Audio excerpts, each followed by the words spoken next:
Hey guys, welcome to story flick Tamil. இன்றைக்கி எந்த படத்தை பற்றி பார்க்க போகிறோம்னா பைரேட்ஸ் ஆஃப் தி கரேபியன். 2003 முதல் பாகம் வெளிவந்திருக்கு. மொத்தம் 5 பாகம் இது வரைக்கும் வெளிவந்திருக்கு. கப்பலில் ஒரு சின்ன பொண்ணு கடற்கொள்ளையர்கள் சம்மந்தப்பட்ட ஒரு பாட்டை பாடிட்டு இருக்காங்க. கிப்ஸ்னு ஒருத்தன் அந்த பொண்ணுக்கிட்ட இந்த பாட்டெல்லாம் பாடக்கூடாதுன்னு சொல்கிறான். அவங்க அப்பா கிட்ட போய் அந்த பொண்ணு கடற்கொள்ளையர்களில் நல்லவங்களே இருக்க மாட்டாங்களான்னு கேட்குறா. அவங்க எல்லாருமே மோசமானவங்க தான் அப்படின்னு அவர் சொல்கிறார். அந்த பொண்ணோட அப்பா தான் போர்ட் ராயலோட கவர்னர். அந்த இடம் பிரிட்டிஷோட கண்ட்ரோலில் இருக்குது. கப்பற்படை தளபதி நாரிங்டன் அந்த கேடுகெட்ட பிறவிகளை சிறப்பிடிக்காமல் விடமாட்டேன்னு சொல்கிறாரு. அந்த பொண்ணு பேர் எலிசபெத் ஒரு பையன் கடலில் மேந்து வரதை பார்க்குறாங்க. உடனே கத்த ஆரம்பிக்கிறாங்க. கப்பற்படை வீரர்கள் அந்த பையனை மேலே தூக்கி அவனை காப்பாற்றுறாங்க. தூரமாக ஒரு கப்பல் தீப்பிடிச்சு எரிஞ்சிட்டு இருக்கு. கவர்னர் தளபதி கிட்ட என்னாச்சுன்னு கேட்குறாரு. பாதுகாப்புக்காக வச்சுருந்த மருந்து பொருட்கள் வெடிச்சிருக்கலாம்னு நாரிங்டன் சொல்கிறாரு. இதெல்லாம் அந்த கடற்கொள்ளையர்களோட வேலையாக தான் இருக்குன்னு கிப்ஸ் சொல்கிறாரு. அந்த பையன் மயக்கமாக இருக்கான். கவர்னர் எலிசபெத் கிட்ட அந்த பையன் கூடவே இருன்னு சொல்கிறாரு. அந்த பையனுக்கு முழிப்பு வருது. பயப்படாத, என் பேர் எலிசபெத், உன் பேர் வில் டர்னர்னு சொல்லிட்டு மயக்கம் போட்டுடுறான். அவன் கழுத்தில் பைரேட்ஸோட டாலர் இருக்குது. அதை எலிசபெத் எடுக்கிறாங்க. என்னாச்சுன்னு நாரிங்டன் கேட்குறாரு. அவன் பேர் வில்லியம் டர்னரான், வேறு எதுவும் அவன் சொல்லலைன்னு எலிசபெத் சொல்கிறாங்க. தூரத்தில் பைரேட்ஸோட கப்பல் வருது. அதை எலிசபெத் பார்க்குறாங்க. அப்படியே சீனை கட் பண்ணி எலிசபெத் பெட்டில் இருந்து முழிக்கிறாங்க. எலிசபெத் பெரிய பொண்ணாக வளர்ந்துட்டாங்க. இன்னும் அந்த டாலரை வச்சுருக்காங்க. அதை அவங்க கழுத்தில் போட்டு பார்க்குறாங்க. எலிசபெத்தோட அப்பா வராரு. உனக்கு ஒரு கிஃப்ட் வச்சுருக்கேன்னு ஒரு ட்ரெஸ்ஸை கிஃப்ட் பண்ணுறாரு. எதுக்குன்னு கேட்குறாங்க. என் பொண்ணுக்கு கிஃப்ட் கொடுக்க காரணம் தேவையான்னு கவர்னர் சொல்கிறாரு. எலிசபெத்துக்கு இந்த ட்ரெஸ் டைட்டாக இருக்குது. லண்டனில் இப்போ பொண்ணுங்கள்லாம் இப்படி தான் ட்ரெஸ் பண்ணுறாங்கன்னு கேள்விப்பட்டேன்னு கவர்னர் சொல்லிவிட்டு, நம்ம நாரிங்டனுக்கு பதவி உயர்வு இல்லை, அதுக்கு இந்த ட்ரெஸ்ஸை நீ போட்டுட்டு வரணுன்னு சொல்கிறாரு. அப்போது கவர்னரை பார்க்க வில் டர்னர்னு ஒருத்தர் வந்திருக்கான். சின்ன வயசில் காப்பாற்றினாங்கள்ல அந்த பையன்தான். வில்லியம் ஒரு அருமையான வாளை கொண்டு வந்திருக்கான். அந்த வாளை பார்த்துட்டு கவர்னர் ரொம்ப சந்தோஷப்படுறாரு. தளபதிக்கு இந்த வாளை பரிசாக கொடுக்க போகிறேன், உன்னோட முதலாளிக்கு என் வாழ்த்துக்கள் சொல்லிடுன்னு சொல்கிறாரு. எலிசபெத் அங்கே வராங்க. வில்லியம், உன்னை பார்த்ததில் ரொம்ப சந்தோஷம். நேற்று தான் என் கனவுல வந்தேன். நம்ம சின்ன வயசில் சந்தித்தது ஞாபகம் இருக்கான்னு கேட்குறாங்க. அதை எப்படி மறக்க முடியும்னு வில்லியம் சொல்கிறாரு. அங்கேருந்து நாரிங்டன் பதவியேற்பு விழாவுக்கு கவர்னரும் அவங்க பொண்ணும் கிளம்பி போகிறாங்க. இந்த படம் அந்த கவர்னரோட கதை இல்லை, நாரிங்டனோட கதை இல்லை, ஏன் வில்லியம் எலிசபெத் கதை கூட இல்லை. ஜாக் ஸ்பேரோ அப்படிங்கிற கடற்கொள்ளையனோட கதை. கேப்டன் ஜாக் ஸ்பேரோ படகுல போர்ட் ராயல் அந்த பிளேஸுக்கு வராரு. என்ட்ரன்ஸில் பைரேட்ஸ் 3 பேரை தூக்கில் தொங்க விட்டு வார்னிங் கொடுத்துருக்காங்க. படகு அங்கே விட்டுட்டு போக ஒரு வெள்ளி என்ட்ரன்ஸில் கேட்குறாங்க. ஜாக் 3 வெள்ளி கொடுத்துட்டு என் பேரை மட்டும் கேட்காதீங்கன்னு சொல்கிறாரு. சரி, நான் ஸ்மித்துன்னு போட்டுக்கிறேன்னு அவன் சொல்கிறான். போர்ட் ராயல் கோட்டைக்குள்ளே நாரிங்டனுக்கு பதவி உயர்வு விழா நடக்குது. ஜாக் ஸ்பேரோ உள்ளே போக 2 காவல் அதிகாரிங்க அவனை தடுக்கிறாங்க. பொதுமக்களுக்கு இந்த பிளேஸுக்கு வர அனுமதி கிடையாதுன்னு சொல்கிறாங்க. ஜாக் அவங்கள திசை திருப்ப பார்க்குறான். அந்த கோட்டையில் நடக்கிற விழாவுக்கு உங்களை இன்வைட் பண்ணலையா? அங்கே தூரமாக ஒரு கப்பல் இருக்கே, அது ரொம்ப அருமையாக இருக்குது. அதை விட பக்கத்தில் இருக்க இன்டர்செப்டர் கப்பல் தான் வேகமாக போகும்னு அதிகாரிங்க சொல்கிறாங்க. அதை விட பிளாக் பேர்ல்னு ஒரு கப்பல் இருக்குது, அதுதான் இருக்கிறதுல வேகமாக போகும்னு ஜாக் சொல்கிறான். அதில் ஒரு அதிகாரி பிளாக் பேர்ல்னு ஒரு கப்பலே இருக்க வாய்ப்பே கிடையாதுன்னு சொல்கிறான். நான் அதை பார்த்துருக்கேன்னு இன்னொரு அதிகாரி சொல்கிறாரு. கருப்பு மண்டையோடு போட்ட கொடியோட நரகத்திலிருந்து வந்த மாதிரியான மோசமான கடற்கொள்ளையர்கள் இருக்க கப்பலை நீ பார்த்தேன்னு சொல்கிறியா அப்படின்னு இன்னொரு அதிகாரி கேட்க, இங்கே இவங்க 2 பேரும் சண்டை போட்டுக்க ஜாக் அங்கே இருக்க கப்பலுக்குள்ளே போகிறான். அதை இந்த அதிகாரிங்க பார்த்துட்டு, நீ எதுக்காக இங்கே வந்த, உண்மையை சொல்லணும்னு கேட்குறாங்க. நான் இந்த கப்பலை இங்கேருந்து எடுத்துகிட்டு போய் சாட்டுகா அப்படிங்கிற தீவுக்கு போயிட்டு மாலுமிகளை சேர்த்துக்கிட்டு எனக்கு துரோகம் பண்ண என் நண்பனை பிடிக்க போகிறேன்னு ஜாக் சொல்கிறான். நாரிங்டன் எலிசபெத்தை தனியாக கூட்டிகிட்டு எனக்கு பதவி உயர்வு கிடைச்ச அப்புறம் தான் கல்யாணம்னு நினச்சிக்கிட்டு இருந்தேன். எலிசபெத், நீ ரொம்ப அழகான பொண்ணு, அதை எப்படி நான் உங்ககிட்ட சொல்கிறதுன்னு நாரிங்டன் பேச, எலிசபெத்துக்கு டைட்டான ட்ரெஸ் போட்டிருக்கிறதுனால மூச்சு திணறி கடலுக்குள்ளே விழுந்துடுறாங்க. அதை ஜாக் பார்த்துட்றான். உடனே தண்ணியில் குதித்து எலிசபெத்தை காப்பாற்றுறான். ஜாக் எலிசபெத் கழுத்தில் இருக்க பதக்கத்தை பார்க்குறான். நாரிங்டன் மற்ற அதிகாரிகளும் உடனே அங்கே வராங்க. ஜாக் எலிசபெத்தை காப்பாற்றினதுக்கு நாரிங்டன் கை கொடுக்குறான். அவன் கையில் இருந்த டேட்டோஸை பார்க்குறான். கிழக்கிந்திய வர்த்தக கப்பல்களை கொள்ளையடிக்க வரும்போது என் கூட சண்டை போட்டவன் தானே ஜாக் ஸ்பேரோ, கேப்டன் ஜாக் ஸ்பேரோன்னு சொல்லுங்கன்னு ஜாக் சொல்கிறான். இவனை கைது பண்ணி தூக்கில் போட சொல்கிறான். எலிசபெத், இவன் தான் என்னை காப்பாற்றினவன், அதனால் அவனை விட்டுருங்கன்னு சொல்ல, இவன் செஞ்ச ஒரு நல்ல காரியத்துக்காக இவன் பண்ண மற்ற குற்றங்களை மன்னிக்க முடியாதுன்னு நாரிங்டன் சொல்கிறாரு. ஜாக் கிட்ட ஒரு தொப்பி, வடக்கு திசையே காட்டாத திசைமானி, ஒரு புல்லட் மட்டுமே இருக்கக்கூடிய துப்பாக்கி, அப்புறம் ஒரு வாள், இது மட்டும்தான் அவன்கிட்ட இருக்குது. ஜாக் கையில் விலங்கு போடுறாங்க. உடனே ஜாக் எலிசபெத் கழுத்தில் விலங்கை வச்சு நெரிக்க ஆரம்பிக்கிறான். என் பொருட்களை என்கிட்டே கொடுத்துருங்கன்னு ஜாக் சொல்ல எலிசபெத் அந்த பொருட்களை வாங்கி ஜாக் கிட்ட கொடுக்குறாங்க. உதவிக்கு உதவி சரியாக போச்சுன்னு அங்கேருந்த கயிறு மூலமாக ஜம்ப் பண்ணி எஸ்கேப் ஆகிறான். எல்லாரும் ஜாக்கை சுட ஆரம்பிக்கிறாங்க. எப்படியோ கயிறு மூலமாக தொங்கிக்கிட்டே அங்கேருந்து ஜாக் தப்பிச்சு போகிறான். ஜாக் கொல்லுப்பட்டறைக்குள்ள நுழைய அங்கே ஒருத்தன் குடிபோதையில் தூங்கிட்டு இருக்கான். அங்கே சக்கரை மாதிரி ஒன்று சுற்றிட்டு இருக்குது. அதில் கைவிட்டு கை விலங்கை கட் பண்ணுறான். வில்லியம் அங்கே வர ஜாக்குக்கும் வில்லியமுக்கும் கத்தி சண்டை நடக்குது. வில்லியம் ரொம்ப நல்லா சண்டை போடுறான். ஜாக் கதவை திறக்க போகிறான். வில்லியம் கரெக்டாக லாக் மேலேயே கத்தியை விட்டு எறிகிறான். திரும்பவும் சண்டை போடுறாங்க. நான் 3 வருஷமாக ப்ராக்டிஸ் பண்ணிக்கிட்டு இருக்கேன்னு வில்லியம் சொல்ல, எந்த பொண்ணை மயக்கிறதுக்கு இவ்வளோ ப்ராக்டிஸ் பண்ண அப்படின்னு ஜாக் கேட்குறான். நான் ப்ராக்டிஸ் பண்ணுறதே ஒன்றை மாதிரி கொள்ளைக்காரங்கிட்ட இருந்து என்னை காப்பாற்றிக்காதான்னு வில்லியம் சொல்கிறான். 2 பேரும் மேலே கீழே ஏறி இறங்கி வேறு லெவலில் சண்டை போட்டுட்டு இருக்காங்க. ஜாக் அங்கே இருந்த சாம்பலை வில்லியம் மூஞ்சிலே தூவி விடுறான். கண்ணை நீட்டி என்னை இருந்து போக விடுன்னு ஜாக் சொல்ல, குடிபோதையில் இருந்த வில்லியமோட முதலாளி ஜாக் தலையிலே பாட்டிலை வச்சு அடிக்கிறான். ஜாக் மயக்கம் போடுறான். நாரிங்டன் அவன் டீமோட அங்கே வர வில்லியம் முதலாளியை பாராட்டுறாங்க. ஏன்டா இவ்வளோ நேரம் உயிரை கொடுத்து சண்டை போட்டது நான்டா அப்படிங்கிற மாதிரி வில்லியம் பார்க்குறான். ஜாக்கை சிறைச்சாலையில் அடைக்கிறாங்க. ஒரு நாய் கழுத்தில் சிறைச்சாலையோட சாவி தொங்க விட்டுருக்காங்க. பக்கத்து சிறையில் இருக்கவங்க எலும்பு துண்டை வச்சுக்கிட்டு நாயை கூப்பிட்டுட்டு இருக்காங்க. கவர்னர் நாரிங்டன் கிட்ட என்ன ரொம்ப குளிராக இருக்குன்னு பேசிட்டு போயிட்டு இருக்காரு. திடீர்னு பார்த்தா பீரங்கி குண்டால அந்த பிளேஸை கப்பலில் இருந்து அட்டாக் பண்ணுறாங்க. அந்த கப்பல் பேர் தான் பிளாக் பேர்ட். எல்லாரும் தலை தெறிக்க ஓடிட்டு இருக்காங்க. வில்லியம் ஒரு கத்தி எடுத்துகிட்டு சண்டைக்கு போகிறான். இவங்களும் பதிலுக்கு அட்டாக் பண்ண ஆரம்பிக்கிறாங்க. கடற்கொள்ளையர்கள் எலிசபெத்தை துரத்த ஆரம்பிக்கிறாங்க. எலிசபெத் ஒரு ரூமுக்குள்ளே ஓடி போய் ஒழிகிறாங்க. இருந்தாலும் 2 பேர் அவளை கண்டுபிடிக்கிறாங்க. எலிசபெத் உடனே சமாதானம் அப்படின்னு சொல்கிறாங்க. என்னை உங்கள் கேப்டன் கிட்ட கூட்டிகிட்டு போங்க அப்படின்னு சொல்கிறாங்க. கடற்கொள்ளையர்கள் சட்டப்படி சமாதானம்னு சொல்லிவிட்டு அவங்கள எதுவும் பண்ணக்கூடாது. சிறைச்சாலை எல்லாம் பீரங்கி குண்டால் தகர்க்கப்படுது. அதிலிருந்து கைதிகள் எல்லாம் தப்பிச்சு போகிறாங்க. ஜாக்கோட சிறைச்சாலை மட்டும் தகர்க்கப்படாமல் அப்படியே இருக்குது. அங்கே 2 கடற்கொள்ளையர்கள் வராங்க. 10 வருஷத்துக்கு முன்னாடி ஒன்று ஆளில்லா தீவில் இறக்கி விட்டுட்டு போனோமே ஜாக் ஸ்பேரோ எப்படி தப்பிச்சு வந்தேன்னு கேட்குறாங்க. அதை பற்றி நீங்கள் கவலைப்பட வேண்டாம் நண்பர்களே, எனக்கு செஞ்ச துரோகத்துக்கு நீங்கள் என்ன கதியாக போகிறீங்கன்னு மட்டும் பாருங்கள் அப்படின்னு ஜாக் சொல்கிறான். எலிசபெத்தை கேப்டன் பார்போசா கிட்ட கூட்டிகிட்டு போகிறாங்க. எலிசபெத் இனிமேல் எங்கள் இடத்துக்கு நீங்கள் வரவே கூடாதுன்னு பார்போசா கிட்ட சொல்கிறாங்க. ஆனால் அவன் முடியாதுன்னு சொல்கிறான். எலிசபெத் உடனே கழுத்தில் இருந்த பதக்கத்தை தண்ணியில் போட்டுவேன்னு மிரட்டுறாங்க. உன்னோட பேர் என்னன்னு பார்போசா கேட்குறான். எலிசபெத் டேர்னர், நான் ஒரு வேலைக்காரின்னு போய் சொல்கிறாங்க. அந்த பதக்கத்தை கொடுக்குறாங்க. சரி, நான் இனிமேல் உங்கள் இடத்த தாக்க மாட்டேன், ஆனால் உன்னைய போய் கரையில் விட முடியாதுன்னு சொல்லிட்டு எலிசபெத்தை அங்கே இருந்து கடத்திட்டு போகிறான். எலிசபெத்தை எப்படி காப்பாற்றுறதுன்னு நாரிங்டன் பிளான் பண்ணிட்டு இருக்காரு. வில்லியம் அங்கே வந்து ஜாக் ஸ்பேரோவை கேட்டால் தெரியும்னு சொல்ல, அவன் பேச்சை கேட்காம அங்கேருந்து அவனை போக சொல்கிறாங்க. வில்லியம் கத்திட்டு அங்கேருந்து ஜாக் இருக்க சிறைச்சாலைக்கு போகிறான். அந்த பிளாக் பேர்ல் கப்பல் எங்கே போச்சுன்னு உனக்கு தெரியுமா ஜாக்னு கேட்குறான். நான் அந்த இடத்த சொன்னால் எனக்கு என்ன கிடைக்கும்? நீ போய் கத்தி சண்டை போட்டு எலிசபெத் மனசில் இடம் பிடிச்சிருவ. சரி, நான் உன்னை காப்பாற்றுறேன். இந்த கேட்டை செஞ்சதே நான் தான். இந்த மரக்கட்டையை எடுத்து இந்த மேலே தூக்குனா ஓப்பன் ஆகிருன்னு வில்லியம் சொல்கிறான். சரி, உன் பேர் என்னன்னு ஜாக் கேட்குறான். வில்லியம் டேர்னர்னு சொல்ல ஜாக்கும் இந்த டீலுக்கு ஒத்துக்கிறான். வில்லியம் கேட்டை ஓப்பன் பண்ணுறான். எலிசபெத்துக்காக நீ என்ன பண்ணுவ? என் உயிரையும் கொடுப்பேன்னு வில்லியம் சொல்கிறான். அங்கே இருக்க ஒரு படகை தலைக்கு மேலே பிடிச்சிக்கிட்டு 2 பேரும் தண்ணிக்குள்ளே இறங்கி போகிறாங்க. நீ புத்திசாலியா இல்லை முட்டாளான்னு வில்லியம் கேட்குறான். முட்டாள் மாதிரி இருந்துக்கிட்டு புத்திசாலித்தனமான காரியங்களை செய்கிறவன்னு ஜாக் சொல்கிறான். அங்கே இருக்க இன்டர்செப்டர் கப்பல் மேலே ஏறுறாங்க. அங்கே இருக்க அதிகாரியை கண்ணை வச்சு ஜாக் மிரட்டுறான். இந்த கப்பலை ஒரு ஆளால் ஓட்ட முடியாது. என்ன சொல்கிற? ஜாக் ஸ்பேரோவால் முடியாதுங்கிறது எதுவுமே கிடையாதுன்னு ஜாக் சொல்கிறான். நாரிங்டன் பைனாகுலர் வழியாக பார்க்குறான். வில்லியம், நீ அவசரப்பட்டுட்டேன்னு சொல்கிறான். அவங்கள ஃபாலோ பண்ண சொல்கிறான். ஆனால் இவங்க இருக்க கப்பலோட அந்த கப்பலை திருப்புற செயினை அவங்க அத்துட்டு போயிருக்காங்க. அதனால் இவங்களால் அவங்கள ஃபாலோ பண்ண முடியல. ஜாக் அங்கேருந்து இன்டர்செப்டர் கப்பலை எடுத்துகிட்டு கிளம்புறான்.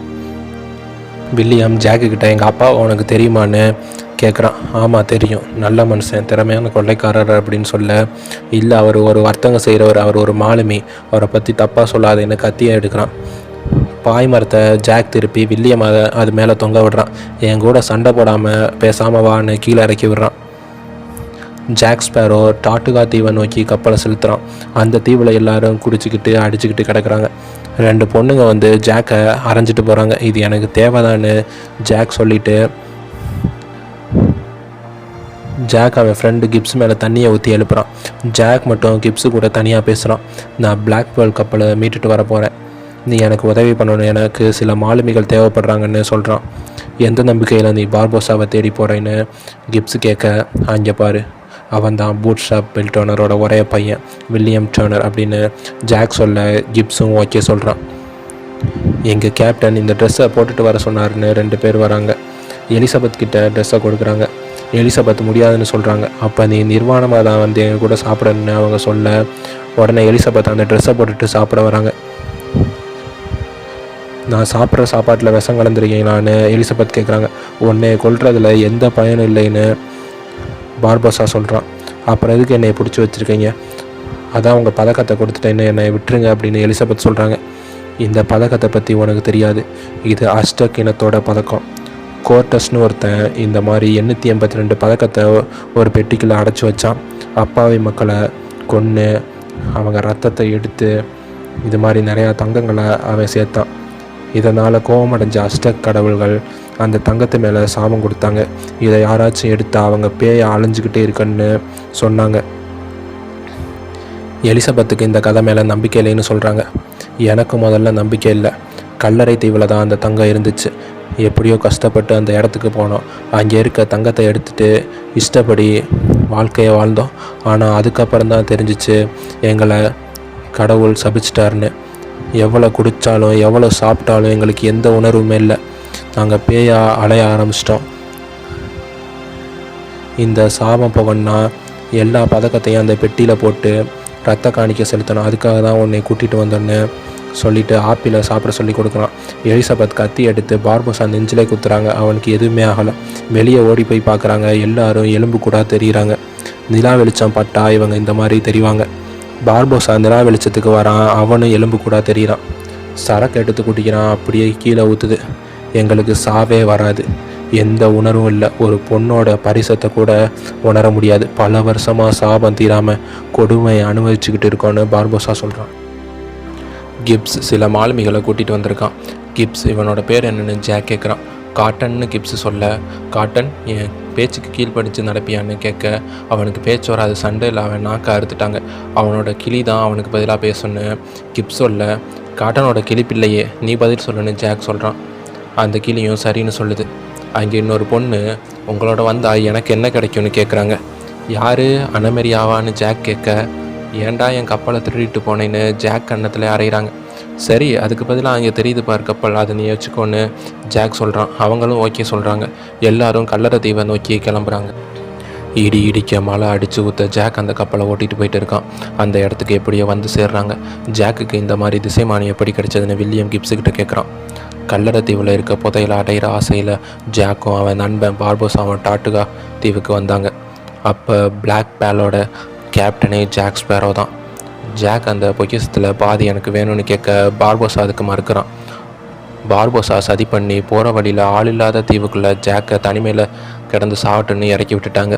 பசியில் துடிச்சா சுட்டுக்கிட்டு சாப்பிட்றதுக்கு ஒரு புல்லட் மட்டுமே இருக்க துப்பாக்கியை பார்போசாவும் அவனோட ஆளுங்களும் கொடுத்துட்டு அங்கேருந்து போயிட்டாங்க. ஜாக் அங்கேருந்து தப்பிச்சு வந்து 10 வருஷமாக அவன் நண்பனுக்காக அந்த ஒரு புல்லட்டை வீணாக்காமல் இன்னமும் வச்சுருக்கான்.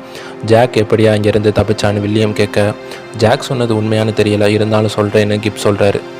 கடலில் ஆழம் குறைஞ்ச பகுதியில் 3 நாளாக சுற்றி வந்தானா. அப்போ கடல் பிராணிகள் அவனை நோக்கி வந்துச்சான். அது கூட ஃப்ரெண்டாகி 2 கடல் ஆமைகளை பிடிச்சிட்டு வந்து கட்டு மரமாக கட்டிட்டான். கயிறுக்கு என்ன பண்ணான்னு வில்லியம் கேட்க, ஜாக் அங்கே வந்து என்னோட தலைமயிரை கயிறாக்கி என் விதியை மாற்றிக்கிட்டேன்னு ஜாக் சொல்கிறான். ஜாக்கும் வில்லியம் மட்டும் அந்த தங்க இருக்க கோயில்களில் போகிறாங்க. பார்போசா எலிசபெத்தை கூட்டிகிட்டு வந்து ரத்த காணிக்க கொடுக்க ரெடியாக இருக்கான்.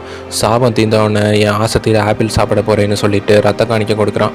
இந்த பக்கம் வில்லியம் ஜாக் தலையிலே கட்டையை வச்சு அடித்து மயக்கம் போட வைக்கிறான். சாபம் போயிருச்சான்னு பார்க்க ஒருத்தனை பார்போசா துப்பாக்கியை வச்சு சுடுறான். ஆனால் அவனுக்கு எதுவுமே ஆகலை. உண்மையை சொல்லு, நீ டர்னரோட வாரிஸ் தானேன்னு கேட்க, எலிசபெத் நான் உங்கள்கிட்ட பொய் சொல்லிட்டேன்னு சொல்ல பார்போசா அவளை அரைஞ்சு கீழே தள்ளுறான். பார்போசாவோட ஆளுங்க நீ எல்லாம் ஒரு கேப்டனானு அவங்க கூட சண்டைக்கு வராங்க. வில்லியம் எலிசபெத்தை மறைஞ்சு வந்து அங்கேருந்து கூட்டிகிட்டு போகிறான். வில்லியமும் எலிசபெத்தும் கப்பலுக்கு வராங்க. கிப்ஸ் நீங்களா அப்படின்னு எலிசபெத் கேட்க, ஆமாம் எலிசபெத் நீ எப்படி இருக்க, ஆமாம் ஜாக் எங்கன்னு கேட்க, அவன் வரல. சரி நம்ம சட்டப்படி செய்வோம்னு கிப்ஸும் மற்ற மாலுமிகளும் கப்பலை எடுத்துகிட்டு கிளம்புறாங்க. ஏன் உன் பேரை மாற்றி சொன்னேன்னு வில்லியம் எலிசபெத்திட்ட கேட்க, எனக்கு தெரியலைன்னு சொல்லிவிட்டு அந்த பதக்கத்தை வில்லியம் கிட்ட கொடுக்குறாங்க. நானும் ஒரு கடற்கொள்ளக்காரன் தான்னு வில்லியம் ஃபீல் பண்ணுறான். நீ அவங்கள மாதிரி இல்லைன்னு எலிசபெத் சொல்கிறாங்க. ஜாக் பார்போசா கிட்ட போய் எனக்கு பூட் ஸ்ட்ராப் டேனரோட வாரிசு யாருன்னு தெரியும்னு சொல்கிறான். பிளாக் பேர்ல் கப்பலை என்கிட்ட கொடுத்துரு. நான் உன்னையும் உன்னோட ஆட்களையும் ஒரு தீவுக்குள்ளே இறக்கி விட்டுட்டு கப்பலுக்கு போய் சத்தம் போட்டு அவன் யாருன்னு உங்ககிட்ட சொல்கிறேன்னு ஜாக் சொல்கிறான். ஒரு வகையில் நீ எனக்கு நல்லது செஞ்சுருக்க. அன்றைக்கி என்னை ஆள் இல்லாத தீவுக்குள்ளே இறக்கி விட்டு போனதுனால சாபம் கிடைக்காம தப்பிச்சிட்டேன். இன்றைக்கி நிம்மதியாக என்னால் ஆப்பிள் சாப்பிட முடியும். ஆனால் உன்னால் முடியாதுன்னு சொல்லும்போது இன்டர்செப்டார் கப்பல் கண்ணுக்கு தெரியுதுன்னு ஒருத்தன் வந்து சொல்ல அந்த கப்பலை நோக்கி போக சொல்கிறான். ஜாக்கை சிறையில் அடைக்க சொல்லி உத்தரவும் கொடுக்குறான். பிளாக் பேர்ல் கப்பல் நம்மளை நோக்கி வருதுன்னு அனமெரியா சொல்ல எடை அதிகம் உள்ள பொருட்களை கீழே தூக்கி போட சொல்கிறாங்க. பார்போசா பீரங்கி குண்டுகளை ரெடி பண்ண சொல்கிறான். பார்போசா இன்டர்செப்டார் கப்பலை நெருங்குறான். இப்போ நம்ம அவங்கள அட்டாக் பண்ணுறது தவிர வேறு வழி இல்லைன்னு வில்லியம் சொல்ல பீரங்கியை ரெடி பண்ண சொல்லி கிப்ஸ் ஆர்டர் கொடுக்குறான். கிடைக்கிற எல்லா பொருட்களையும் எடுத்துகிட்டு பீரங்கிக்குள்ளே போட்டு சொருகுறாங்க. நங்குரத்தை கீழே இறக்கிட்டு கப்பலை பிளாக் பேர்ல் கப்பலை நோக்கி திருப்புறாங்க. 2 பேரும் பீரங்கி குண்டுகளை வச்சு அட்டாக் பண்ணிக்கிறாங்க. ஜாக் ஸ்பேரோ என் கப்பலை ஓட்டையாக்கிறாதீங்கன்னு கத்திக்கிட்டு இருக்கான். வில்லியம் இருக்க கப்பல் பலமாக சேதடையுது. வில்லியம் அந்த பதக்கத்தை மறந்து எங்கேயோ வச்சிடறான். அதை தேடிட்டு இருக்கான். வில்லியம் இருக்க கப்பலுக்கு எல்லாரும் ஜம்ப் பண்ணி வராங்க. ஜாக் எப்படியோ சிறையில் இருந்து எஸ்கேப் ஆகி அங்கே வரான். அங்கே ஒரு குரங்கு அந்த பதக்கத்தை எடுத்துகிட்டு போய் பார்போசா கிட்ட கொடுக்குது. ரொம்ப நன்றி ஜாக்குன்னு சொல்கிறான். நமக்குள்ளே இதெல்லாம் வேண்டான்னு ஜாக் சொல்ல நான் உனக்கு சொல்லடா, என் குரங்கு பேரும் ஜாக்கு தானே பார்போசா சொல்கிறான். எலிசபெத்தை பிடிக்கிறாங்க. வில்லியம் அங்கே வந்து அவளை விட சொல்கிறான்.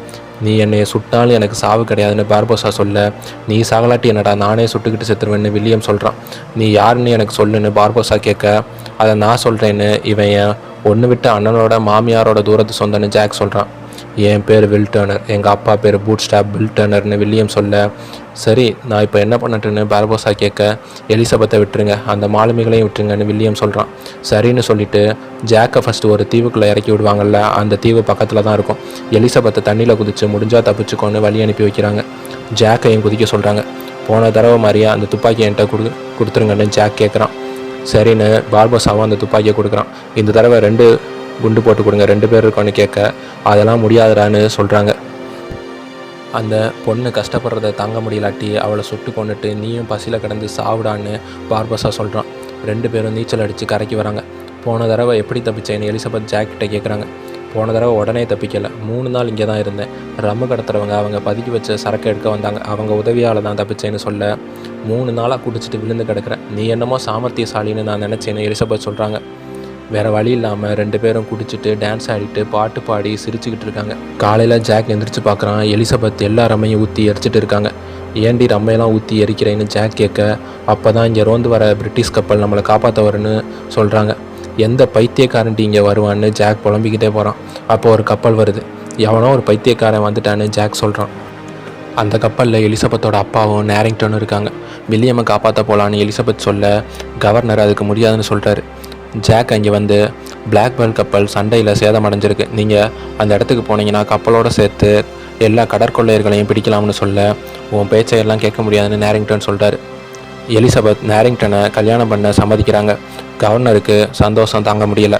தளபதிக்கு கல்யாணமாக வாங்க எல்லோரும் சரக்கடிக்கலாம்னு ஜாக் கத்துறான். நேரிங்டனும் வில்லியமை காப்பாற்ற போக ஓகே சொல்கிறான்.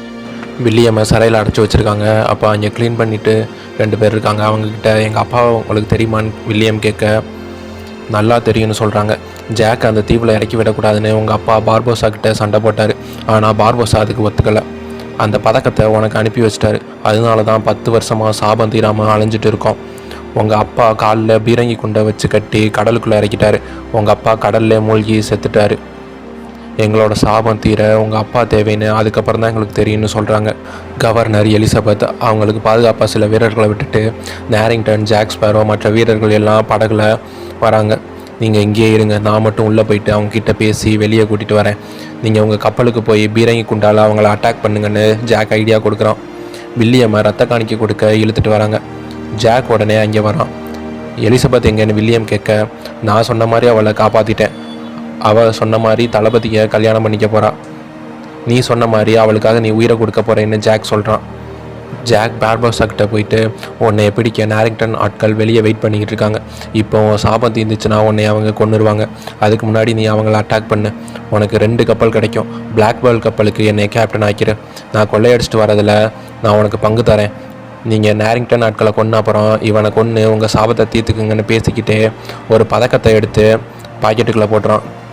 பார்போசாவோட ஆட்கள் நேரிங்டன் ஆட்களை அட்டாக் பண்ணுறதுக்கு கிளம்புறாங்க. ஜாக் ஸ்பேரோ நம்மளை ஏமாற்ற வாய்ப்பு இருக்குன்னு நேரிங்டன் போட்லேயே வெயிட் பண்ணிக்கிட்டு இருக்காரு. எலிசபெத் துணியை கட்டி கப்பலில் இருந்து போட்டில் இறங்கி அங்கேருந்து தப்பிச்சு போகிறாங்க. பார்போசாவோட ஆட்கள் கப்பலுக்குள்ளே வந்து எல்லா வீரர்களையும் அட்டாக் பண்ண ஆரம்பிக்கிறாங்க. கவர்னர் பயந்து போய் ஒரு ரூமுக்குள்ளே போய் ஒளிஞ்சுக்கிறாரு. நீ எப்போ என்ன பண்ணுவேன்னு புரிஞ்சிக்கவே முடியல ஜாக்னு பார்போசா கேட்க, நான் எப்போ என்ன பண்ணுவேன்னு எனக்கே தெரியாதுன்னு ஜாக் சொல்லிவிட்டு கத்தி எடுத்து பார்போசா ஆளுகளை அட்டாக் பண்ண ஆரம்பிக்கிறாரு. வில்லியமு கூட சேர்ந்து சண்டை போடுறான். எலிசபெத் படகு மூலமாக பிளாக்பேர்ல் கப்பலுக்குள்ளே வராங்க.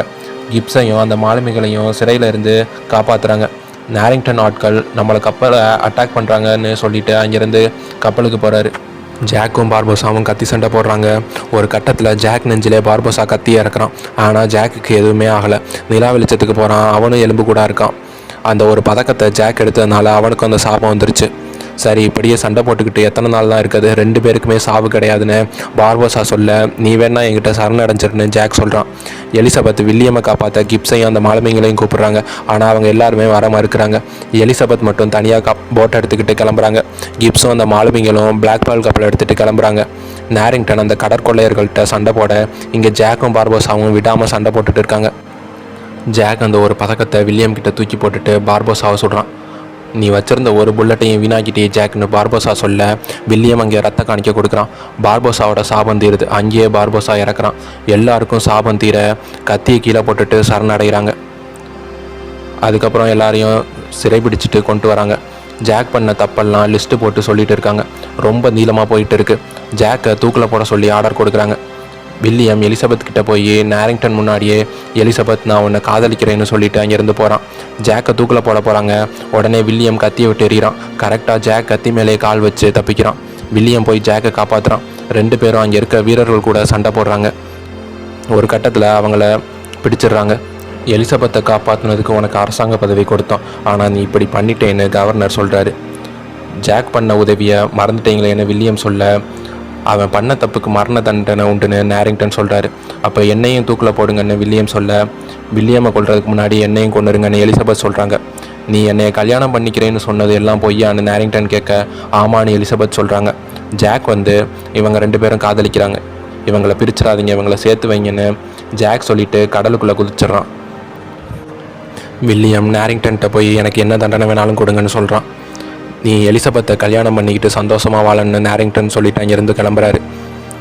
கடைசியாக உன் வாழ்க்கையை இவன் கூட தான் முடிவு பண்ணிட்டே எலிசபெத்னு சொல்லிட்டு, இவன் ஒரு கொல்லுப்பட்டறக்காரன்னு சொல்லிட்டு கவர்னர் அங்கேருந்து கிளம்புறாரு. இவன் ஒரு கடற்கொள்ளையன் அப்படின்னு சொல்லிட்டு எலிசபெத் வில்லியமை கிஸ் பண்ணுறாங்க.